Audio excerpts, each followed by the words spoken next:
Real Talk with Jodi and Michal. Real friends, real situations, real life. Authentic chats from the heart to the gut. Two best friends keeping it raw, real, and relatable.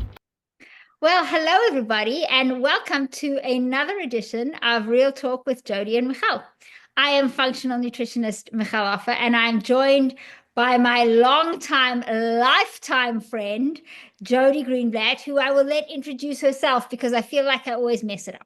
No, you do Jodi, not. welcome. It's good to see you. Oh, yeah, it's always good to see you, Michal. And I know it's been a couple of weeks because you've been away. It's awesome to see you. I am Jodi Greenblatt, licensed marriage and family therapist turned relationship and empowerment coach for women who have been in toxic and unfulfilling relationships. So my goal and what I'm passionate about is helping these women break free from these relationship patterns and date confidently and attract a man who loves them, who values them, who prioritizes them. I love that. So let's start with you. How have the last few weeks been for you? Oh God, no, all been good with me. My daughter was in a buggy race at her university. So she was the driver in this like tiny little buggy thing. So that's what's news on my end. And otherwise, not much else going on. But I know you have been in Cape Town in South Africa, where we are from, and we have not had a chance to catch up. So if you No. want to tell us a little bit about your trip, that would be great. Well, let me start by saying the last time I was in South Africa was 15 years ago. Oh, And when I left, I wow. swore I was never going back, Why? ever. I was robbed at the airport in Johannesburg on my way back to Canada. It was a very traumatic experience Yeah. for me. I had to fly back to Canada. It was a Sunday night, so couldn't get hold of anybody. I had to fly back to Canada without a passport, without a permanent resident card. I was not a Canadian citizen at that time, without a visa, a MasterCard, or 5 cents to my name. I had, It and feels so insecure. this was a 20-something hour commute, right? Close to 30 hours. That must have been a And terrible flight with not, no having the stress on you. not only was the flight terrible, I had an 8 hour layover in Frankfurt where I was not allowed to leave the airport because they wouldn't let me back through security. Right. I did not have money to buy a coffee, like nothing. No. Nothing, nothing, nothing. And then when I got to Canada, thank goodness somebody, the security guy at the airport in Johannesburg, the security guy at the gate who was taking our boarding passes, I said to him, my passport just got stolen. What do I do? Because I couldn't get hold of anybody. It was a Sunday night. In South Africa, there's nothing going on a Sunday night. Mm. And he said, just go to Frankfurt, don't leave the airport. And the minute you get to, he knew somebody anyway, it's a long story, but he said, when you get to Canada, go to the line where there's no passports, where the refugees go, where people who are applying for status go. And that's what I had to do. And yeah, it was just not I have been, I was a victim of crime in South Africa multiple times, which is one of the reasons that I left. And that was just too much for me. And I said, never again. Yeah. And, Yeah, it's a reality about South Africa, and it is a beautiful country. And well, it is, I'll tell you my story yeah. because I work at a clinic in Calgary. I do remote work for a functional medicine clinic in Calgary where I support people on their health journey. And functional medicine is very much about diet and lifestyle. It's lifestyle medicine, it's cause-based medicine, it's root-based analysis, and we really believe in diet and lifestyle change. And I support clients going through terrible, terrible health challenges to actually get well and overcome and recover with this clinic in Calgary. I've been with the clinic for over a decade now, so a long time. And the owner of the clinic also happens to be South African.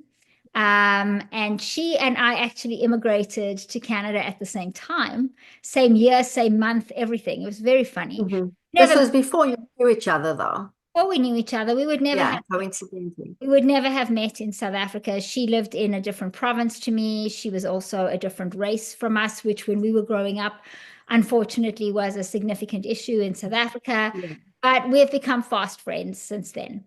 And she loves South Africa. She would move back there in a heartbeat. Her experience is not my experience. Mm. And about a year ago, she convinced me. She said, I want to do a wellness retreat in South Africa. Would you do it with me? No. Come on, would you do it with me? No. Please, Michal. This is like something I really want to do. It's a bucket list. It's a bucket list thing for me. And I said, well, this is a very dear friend of mine. She has supported me through multiple things going on in my life in the last 10 years. I need to support my friend. I said, oh, okay. And in the back of my mind, I was like, this is never going to happen. Okay. And I might have shared that with you before. Anyway, things go on and things are progressing and people are joining, and we found a gorgeous house and we know we're going to Cape Town and it's becoming this reality. And I'm like, oh, four-letter word, four-letter word, four-letter word. I don't want to do this. I don't want to go. I sounded like the biggest spoiled brat ever. Like, I'm not looking forward to this. I've done retreats before. I've done day retreats. I've done multiple day retreats. I've never done a retreat this far away from home. And I was like, don't want to do it. Don't want the travel. Ended up booking my ticket. It's 30 hours to get there. Where I live right now, it's 3 flights. One of them was 15 and a half hours. Don't do that, people. It's a nightmare. Don't want to go. The bigger nightmares are the layovers. For me, the worst thing is when the layover is many hours. I can handle being on the plane. In fact, I like flying. For me, the layover is the worst. I have to tell you, I've done 10 hours. I've done 12 hours. 15 was awful. 15 is it's an absolutely different kettle of fish. It is not, I don't mind flying. Right? And my layovers were great. I had really good layovers. Everything was good. 15 and a half hours to be stuck like a sardine in a can. Not fun. Yeah. And the seats are tiny, and there's I'm a little girl, thank goodness. There's lots of big people. They take multiple seats, you move around. Anyway. So we land, we end up going to Cape Town. So it's not Johannesburg. I don't have to go to Johannesburg. Yeah. And just for everyone's information, we're from Johannesburg, and Cape Town is this beautiful seaside city on the southernmost tip of the African continent. Beautiful, beautiful, beautiful place. I'm getting there. No, sorry. I'm sorry. I didn't mean to steal. No, that's okay. I was just trying to get reference. I forgot, right? I forgot. Cape Town is, and I've been all over the world, and Cape Town is one of the most beautiful places in the world. Yeah. I can't explain. I actually said to somebody, you look at this heaven on earth, and it is absolutely magnificent. And you forget, bad language coming, people, you forget what a shithole this country is. And you do, because it is that gorgeous. And Cape Town is a little bubble in a sea of poop, because it's safe, it's clean, people are friendly, it's beauty. So it was so different than Joburg. I forgot how gorgeous. I haven't been to Cape Town in about 20 years. Yeah. And you forget, right? You know that it's pretty. You know, you see pictures, it's pretty. Yeah. But when you're sitting there, okay, so gorgeous. We had the most stunning house. We had rented a 9-bedroom house on the mountain of Camps Bay. So Cape Town is built from the ocean up onto a couple of mountains. And my view every morning, like we were 200 meters from the ocean, my view every minute of every single day was this gorgeous, gorgeous blue ocean. Beautiful. And you've posted some beautiful pictures on Instagram, so people can go and look there as well and see those. They're on Facebook as well. It was just stunning. And it was probably one of the most amazing experiences I've had in a long, long I'm time. so glad, Michal, because the way you start out, how you didn't want to go back again, I am so glad you had a good experience. Was Truly, I'm so happy. I mean, so let's be honest. Living with 12 people who, when we go on vacation, do you remember you and I used to go on vacation together when we were little?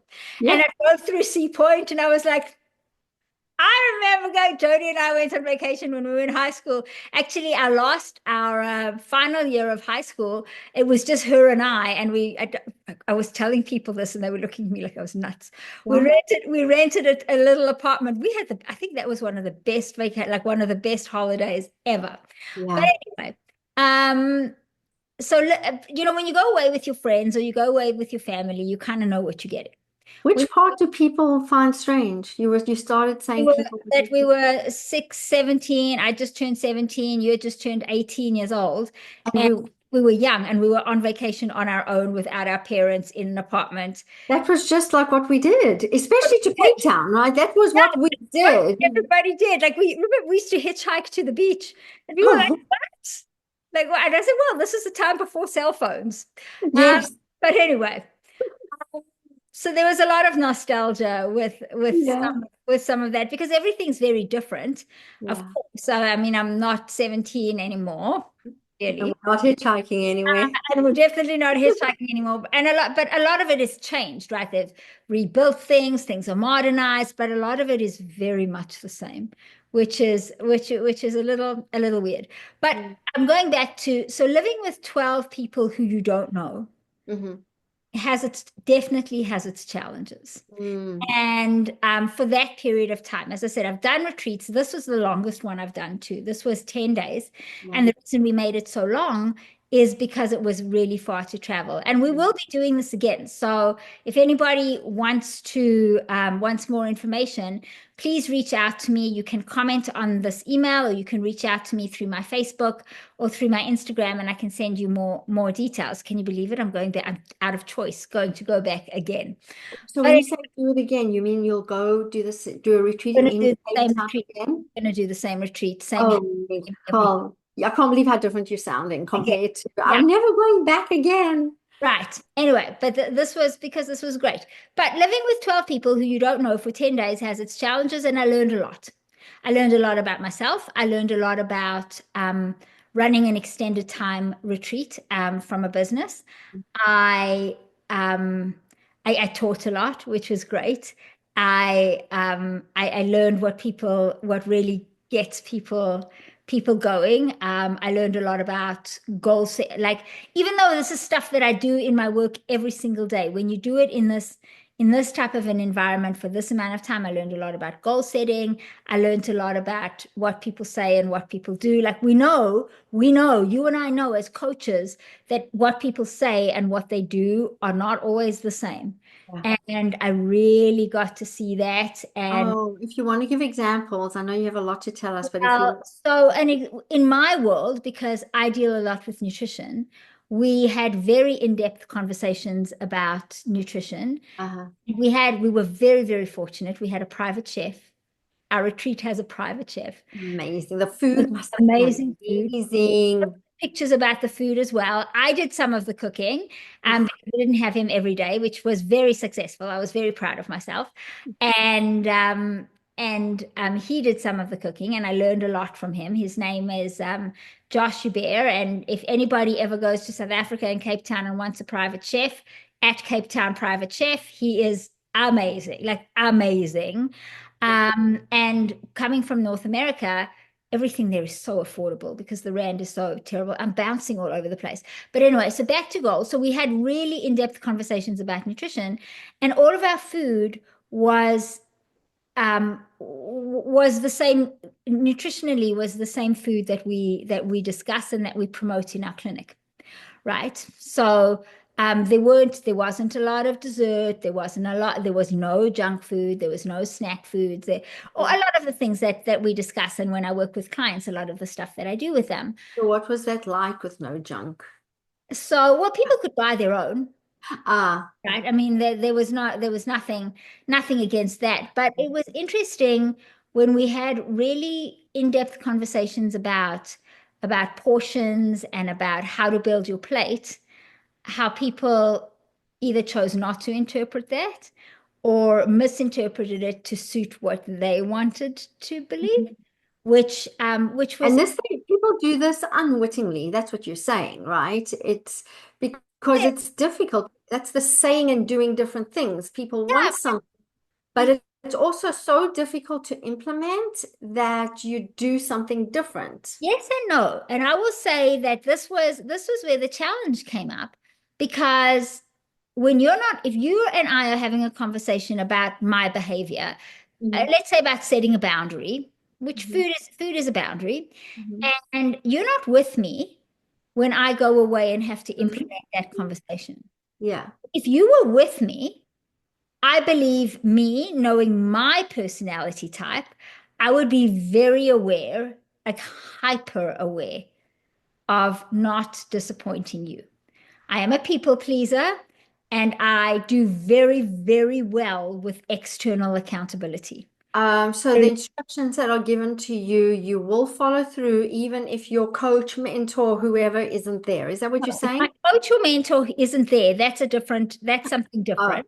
And that's a different okay. conversation. So then say again what you're saying. So I want to What make I sure I said is understand. if you were with me, Oh, if I was with you. if you were with me, that's what I preface with. If you were with me, I would be hyper aware of implement, and I would actually ask you questions about it. Now, Mm-hmm. that's me, and I'm not perfect, far from it, but I know that I'm a people pleaser. That's the type of person that I am. I've done the work, and I know that I do very well with external accountability. Now, a lot of people struggle with that. Uh-huh. I know this. We know this. It's really a good lesson for a coach to see this in real time and how I'll give you an example, Yeah. a Give us, different example as well. We yeah, had a that's conversation about portion sizes, mhm. right? And what a portion size looks like. When we revisited that conversation a few days later, some of the feedback that I got was you never discussed portion size with us. Where somebody else in the group chimed up and said, "Oh, yes, she did," and started to explain how I described portion size. To which the person said, "Well, that's not in my notes." And to which the other person said, "Well, she," Then you didn't write it down. right? To which the other person said, "Well, maybe I was too busy writing notes on before, Uh-huh. from other stuff. She was talking really fast." And this Uh-huh. is very interesting for a coach to hear this feedback in real time. Uh-huh. It's Uh-huh. wonderful. It's one of the best learning experiences you could ever have. Mhm. And I have huge takeaways in my coaching practice from many of the conversations that we've had. But and then the other person said, and it was this really interesting conversation. She was like, she repeated it multiple times, like multiple times. And I do believe that I did. Yeah, yeah, yeah. But I think we've had So conversations you're before. saying about how some people will hear certain pieces, other people will hear others, depending on you. I mean, I don't know if what you're saying is that, and this is not to say anything bad about anyone, but just generally how we are in terms of making change. If it's hard to hear it, we can't hear it. Well, so number one, and you and I have spoken about speaking to someone's listening. Mm-hmm. Number one. Number two, every single one of us comes to every single conversation with a bias. And the bias is the things that we don't want to hear or Mm-hmm. don't want to deal with, or the Mm-hmm. things that are really, really challenging for us. Mm-hmm. Mm-hmm. So there's certain, and this is what keeps showing up in our life over and over again. You will see this in women choosing partners over and over again, even when they do internal work and personal growth, right? It's the bias that they come to things with. It's these limiting beliefs and limiting statements that we have about ourselves that are in real time. And And let me just add that it comes from, we all see the world through our own lens because of our past experiences. That's the lens through which we see things. Absolutely. And this is why in our practice, we always take even in my personal practice, I take a very comprehensive history. Like I ask people about how they were birthed. And people say, well, how is that relevant? It's very relevant. Mm. And if you want to know, you have to work with me, but it's very relevant. Anyway, my point is that all of us, we have certain behaviors that we know aren't serving us, and we say we want to give them up, but we really don't. Change is hard. And one of my coaching conversations always is on a scale to 10, how much do you want it? And a lot of people say 10. And I say, okay, that's great. How much are you prepared to give up to get it? You don't want a 10 if you're not prepared to give up 10, right? If you're only prepared to give up 2 or 3 on a scale of 1 to 10, right? Then you don't really want a 10. And you need to look at why not giving it up is so important at the time. And that's a much, much deeper conversation. Yeah. There's a lot of work to be done there. Yeah. But to get to see that in behavior, in real life, in people that you don't know and you don't have an emotional attachment to, because emotional attachment to somebody, we also excuse a lot of their bad behaviors. Or it's easier for us to call them out on it, one or the other. So yes, it was interesting, and people's different boundaries was really interesting to see people interpreting things their own way, and people's personal, and I think this is everyone, people's personal sense of entitlement is interesting, right? Well, it's just a little bit, or it's just me, right? It's What do okay. you mean? Can you explain that a bit more? We had some boundaries set around coming into the kitchen at certain times because of some bedroom placement, right? So we wanted everybody out of the kitchen at a certain time and out of the kitchen until a certain time in the morning because somebody's bedroom was right off the kitchen, and it was very disturbing. So, and then one person would keep coming down to the kitchen before in the morning, but it's just me. Oh. Right? It's not everyone. It's just me. I'm just making coffee. Well, if anybody's ever made coffee in an espresso machine, you know that it's not quiet. And different people have sleep lightly, sleep heavily. So the point is it was a rule. It was a rule. So again, lots of learning from that perspective, bonding with some amazing people, hearing stories that were just beautiful, and stories of transformation, and the amount of change and the amount of positive energy that we could create in 10 days was absolutely phenomenal. Like phenomenal. That's beautiful. The community that we created, like we have a WhatsApp group and everybody, and this is it's a week and a half later, and I'll bet your WhatsApp's blowing up in that group. Still every single day. Yeah. Offering support and help, and everybody has their own strengths and weaknesses, and people are talking about that. And I'm simply observing a lot of it, and I'm like, wow, we did that. Like, and you know what happens as well? People learn things that you don't realize until you're out of it, and then it suddenly can come back to you. It sounds very memorable. It sounds amazing. Well, people went on tours. We sent like it wasn't all work and no play. What did you get to see? Or unless you want to tell me afterwards. I didn't, because I was working. It was very much a work trip for me. But we sent people to the wine farms. We sent them to all the big tourist sites. So up Table Mountain, Cape Town has this iconic flat mountain. We sent people up there. We sent them down to Cape Point, where the tip of Africa. They went to the nature reserve on Chapman's Peak. We got to do the Victoria and Alfred waterfront, which is one of the best shopping experiences ever. Like, if you're into clothes, every single designer store that exists has a store in that center, along with some of the best food and the best restaurants. We went on We went on walks and hikes. Most of the people went on a mini safari. There's a little mini safari, which I didn't even know about, just a couple of hours outside of Cape Town. So there was that. We got massage, we got personal spa days. So we got massage and manicure, pedicure people to come into the house and offer everybody their own personal stuff. So it was quite amazing from that perspective. Beautiful. Beautiful. And then Sounds we like you had an amazing time. it was fabulous. It was absolute, and we were very, very blessed. Usually at this time of the year, the weather in Cape Town is very hit and miss. It's the beginning of their autumn fall season, which is rainy season in Cape Town. It's very, very windy and it rains a lot. We got the wind, but we had amazing, beautiful, warm, sunny days and slightly cooler nights. It was gorgeous. The very last day, when everybody had to pack and leave, it rained. Yeah. Okay. That's okay. Yeah, it was perfect. That's It really was good.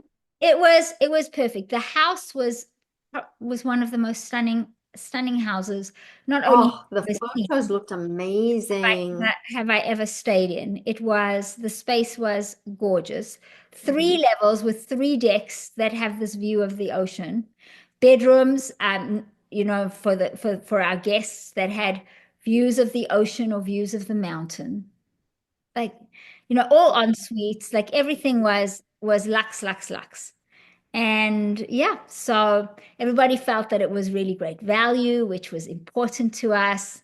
Um, and it was just, yeah, as I said, I know that I got to share a lot and people learned a lot, which fills my heart because I love doing that part of things.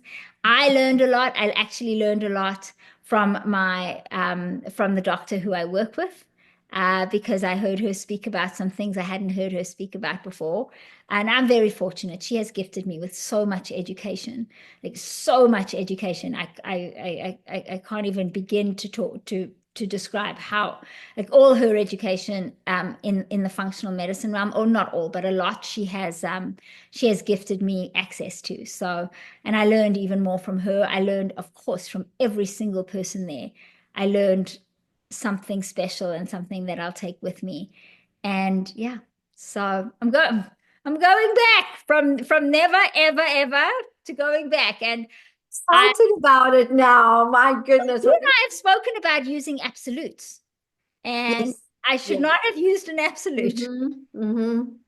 Yeah. And It- you hear me talk, I will often like preface something so that I don't use an absolute because yeah, I don't, Now, yeah. There are in a my few own things that yeah, are in my own defense, I said never 15 years ago. So um that and was that was you then. loved it. I'm so glad you had a good retreat, and I'm so glad you experienced the beauty of Cape Town, and I'm so glad that you got to go back home, if we can call it, and have a good experience. Wasn't home though. It And I think I think that's wasn't I think that for me is what did it is it wasn't home. It was because it was Cape Town and not Joburg, you yeah, mean? yeah. Okay. And Yeah, as Cape I Town said, really is different. Cape Town is very different. looking out at all of it, I even said to everybody there, I said, you honestly being here in Cape Town, you you really forget. This beauty blinds you to the shithole. Yeah, yeah, yeah. And there's a lot of that. And I'm not exaggerating or being harsh. There is Mhm. so much corruption and so much And so vi and awful, violence awful violence and crime safety going on right. issues, which is why those are the main reasons we left, safety as well as the economy was projected to tank. And I mean, it wasn't great when I left. You left long before me.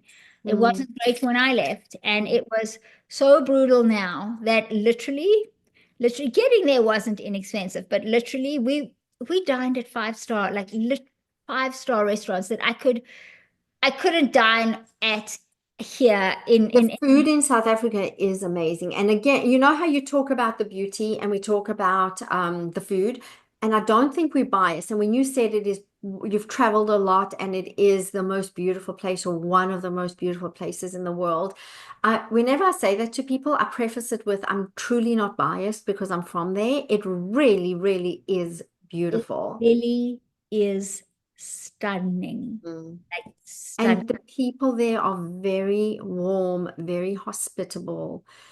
It is a beautiful, it's an interesting contrast, actually, South Africa. It has these amazing, amazing parts about it. The people are beautiful, people are warm, the people are friendly, the food's amazing, it's a beautiful country, and there's this corruption and lack of safety and violence and crime.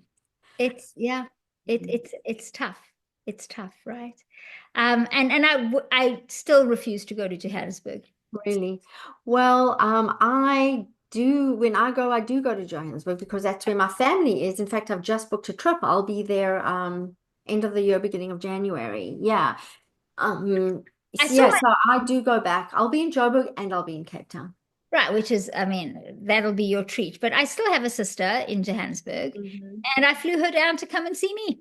I was gonna ask you about that. Yeah, yeah. Oh, I flew her down to come and see me because I wasn't going there. yeah, that's Not amazing. only did I not have time, I'm sure I could have made time if it was important enough to me. Another Yeah, but you got to see her about goal setting, still. right?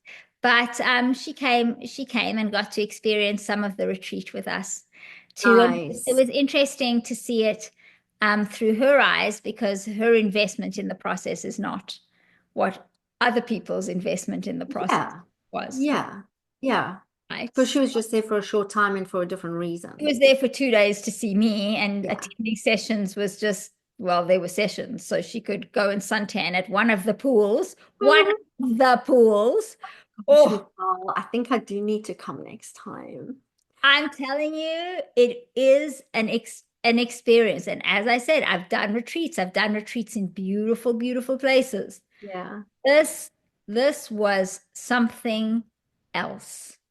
Something Well, else. that was amazing. I'm so glad you Right. shared that. It sounds just like it was good all round, from the beauty to the experience of the retreat to going back to South Africa unexpectedly having a better time than you Right, expected. and the learning, and I hope what I've managed to communicate with people here is it's not simply me, reminiscing about my trip, but that there's things to be learned about all of us, right? We've discussed a little bit about goal setting, um, Mhm. and boundaries and sticking to boundaries. I learned a lot about setting boundaries even Mhm. more. Um, Mm, you you mean because you, as one of the hosts, I don't know if I'm using the right word. Yeah, I was a host, I was a facilitator, I was both, right? I mean, a lot of what you had to do is set boundaries so that the whole retreat could function and go smoothly. Boundaries and manage expectations. But that wasn't simply a lesson for that. That's Mm-hmm. a lesson for life.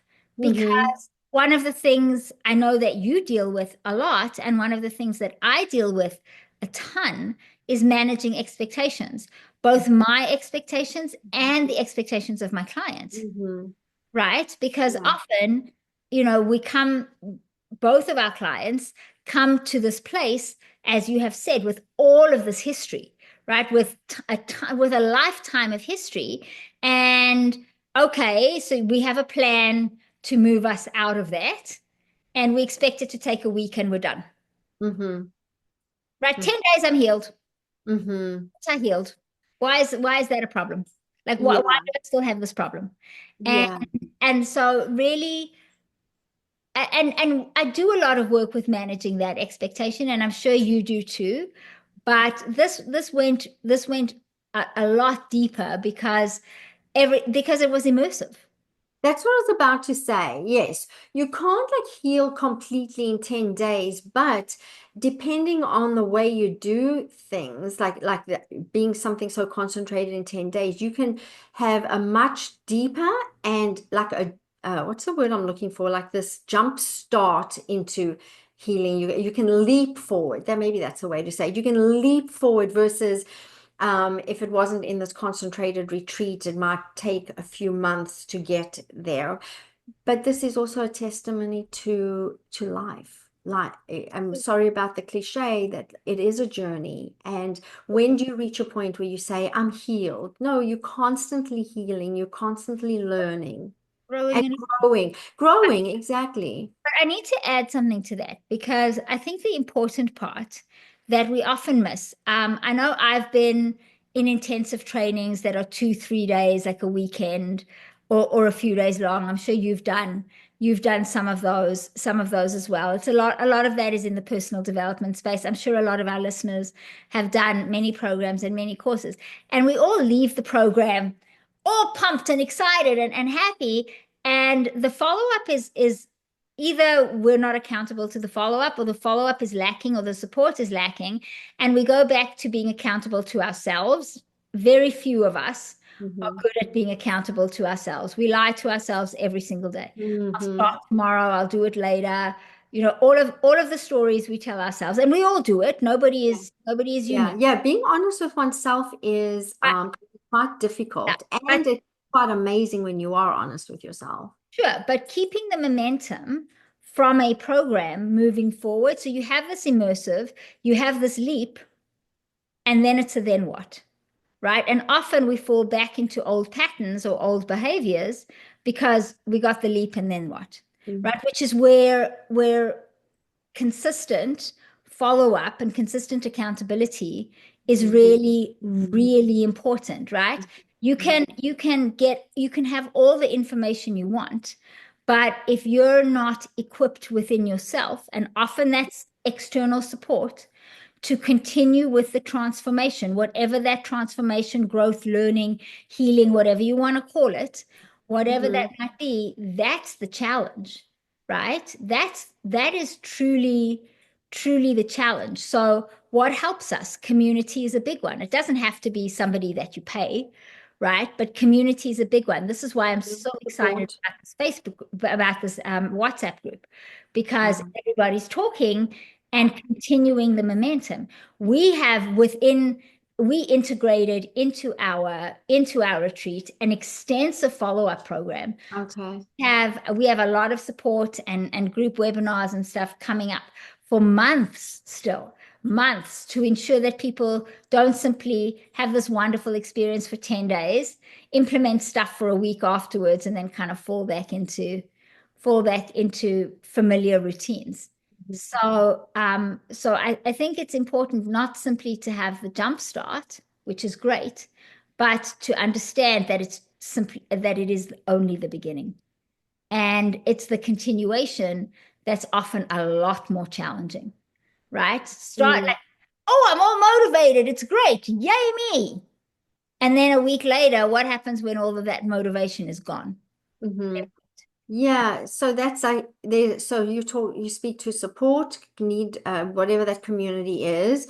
Also internal motivation as well helps. Just having internal some reason for wanting to do it. That's having clear goal setting at the beginning of your I was program. going to say that part of it is is part of the goals. That's just what I was going to say next as well. And planning, because like the end goal also is consolidating what has been learned, and what are you going to keep doing? What's your plan moving forward? And I also believe in the way I do things. I believe in teaching in small chunks and in repetition. You know how you say you repeat whatever you were talking about Yeah, over the that's what you do. said it You many repeat times. People over and repeat over. things again and in easy chunks. Well, so this is how we do it, which I think sounds like how you do it. You have an end goal in mind, but Hmm. the end goal is far away and it's often overwhelming. So we have steps and we have milestones that we work towards and we reach. It's small, digestible, nutrition, right? Small, digestible chunks that we work towards, and you can celebrate each milestone as it goes. So just as a really simple example, I want to lose 50 pounds. We do that in 5 pound increments. All right. So what's it going to take for you to lose five? Can you Okay. lose five? How are we Yeah. celebrating the five? Next, maybe we can do seven. What are you going to do to lose the next seven?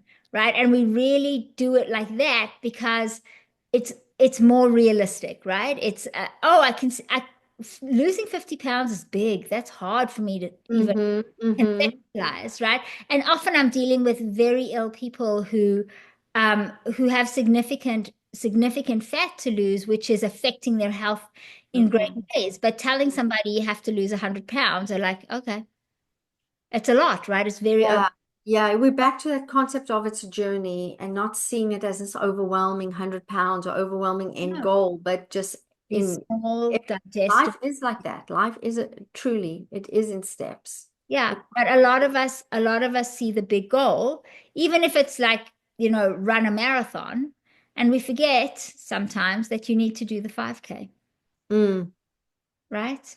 You literally need to do the 5. Not me, I don't run, only if something's chasing me and rolling on I'm not a runner either. I don't don't have run. stamina. But I come from a family of runners. They all do mega marathons. I don't understand it, but anyway, that Yeah. that's a Try get me on a treadmill even for 10 minutes. Not my thing doing cardio.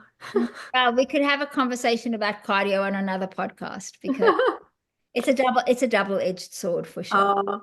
Oh yeah. There's way more effective things in life than cardio. Oh And yeah. I'm glad to hear that because I mean I don't follow anything because I just know it works for me and cardio is not my thing at all.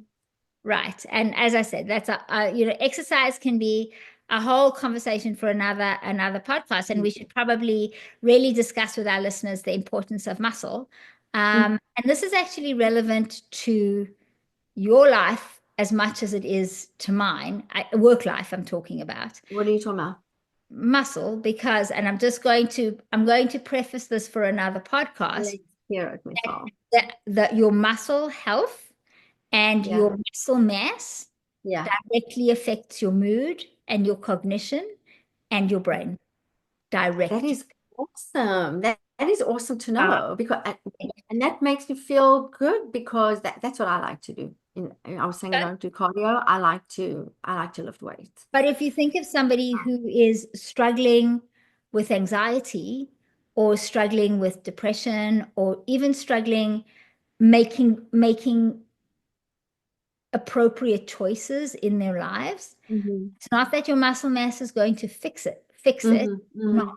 But it will support your brain in learning new things and having the ability to do that. So I think that could be a very interesting conversation for us to have. And actually, I encourage everybody to comment in the comments if they'd like to learn more about that, and then we can have that as a topic. Actually, any topic that you want to hear more about, let us know in the comments, because we talk about what we wanted to, and was boundaries and goal setting and how my trip related to all of that. But it really, at the end of the day, this is for you and not you, Jodi, you, the listeners, as much as it is for you, Jodi. But it's for you, the listeners. And I wanna share in my experience and in my limited knowledge, because again, learning is a journey, what you want to know about, right? So and I'm sure you feel the same. Yeah, I would love to hear feedback because if we can deliver and talk about the topics that are important to our listeners, obviously that's a win-win. I would love that. Yeah. Amazing. So I think that's a perfect note to end it on. So I will say, if you found this podcast fun or you thought somebody might benefit from certain parts of it, please share it with a friend. If not, and you simply enjoyed our banter, please like it or subscribe to our channel, because it makes a difference and it allows, number one, for you to know when we're posting these, and number two, it allows us to share our message even more, which is important to us, right? Because sharing is caring, folks, and community is everything. So on that note, Jodi, I'm so glad you're part of my community. Oh, Michal, it's so nice. I love doing stuff with you. I love chatting with you, whether it's on a podcast episode or when we chat together. I love it. Good.